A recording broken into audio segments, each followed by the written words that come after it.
Olá, tudo bem? Nós viemos falar aqui de algum ponto sobre prisões e medidas cautelares pessoais diversas da prisão. A preocupação que se tem hoje é que nós continuamos ainda num processo no Brasil de encarceramento. O fato é esse. Nós temos a prisão preventiva que continua sendo decretada a todo instante para situações que talvez não exijam a decretação da prisão preventiva. Em 2011, como é de conhecimento de todos, nós tivemos a entrada em vigor da Lei 12.403. Com a entrada em vigor dessa lei, o Código de Processo Penal, no artigo 319, passa a prever 9 medidas cautelares pessoais diversas da prisão. Essas 9 medidas cautelares pessoais diversas da prisão, obviamente que são mais brandas do que a prisão preventiva e serviriam muito bem para alguns casos onde nós temos crimes apenados com pena privativa de liberdade. De modo que com a criação das medidas cautelares pessoais diversas da prisão, o fato é que a prisão preventiva se torna a última ratio, a pior das medidas cautelares pessoais.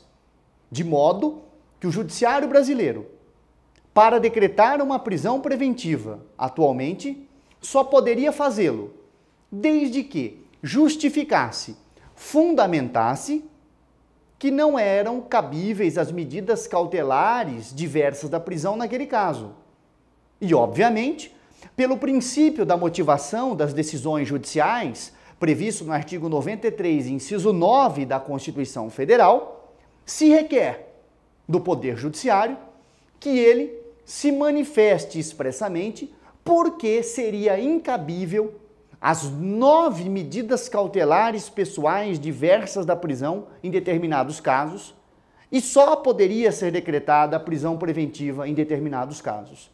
Esse é o ponto de conflito atualmente, até levando a um ministro do Supremo Tribunal Federal procurar o Ministério da Justiça para sugerir que o judiciário assim o faça. Ora, talvez seja desnecessário a procura por esses meios ou a busca por esses meios. Bastaria que houvesse o cumprimento do princípio da motivação das decisões judiciais.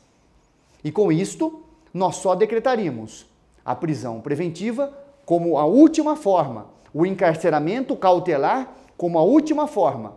Lembrando que prisão é exceção e prisão preventiva é exceção da exceção. E nós temos alternativa para o não encarceramento em muitos casos.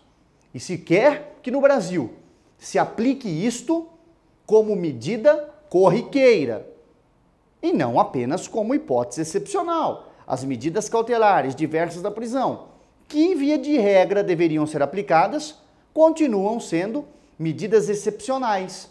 A prisão preventiva tem ganhado maior corpo, de modo que o Brasil está entre os 3 países do mundo com maior população carcerária, em especial com os presos cautelares. Então, talvez o judiciário deve voltar os olhos para isso, esta é a nossa sugestão, que volte os olhos para esse encarceramento desregrado. Um exemplo clássico é a conversão que se tem feito quase que automaticamente da prisão em flagrante em prisão preventiva. Nesse caso, muitas das hipóteses, furtos, estelionatos ou outros casos mais, talvez uma medida cautelar pessoal diversa da prisão já seria suficiente para aquele caso. Lembrando, mais uma vez, que nós estamos diante de uma medida cautelar, antes do trânsito em julgado de uma sentença penal condenatória. E nós devemos tomar qualquer medida cautelar, ainda que as diversas da prisão, como medidas extremas, comportando-se de acordo com a regra, a liberdade do indivíduo. Depois da não liberdade do indivíduo, pensarmos a suficiência para o caso já nas medidas cautelares diversas da prisão, porque são 9 e podem ser aplicadas, inclusive, cumulativamente.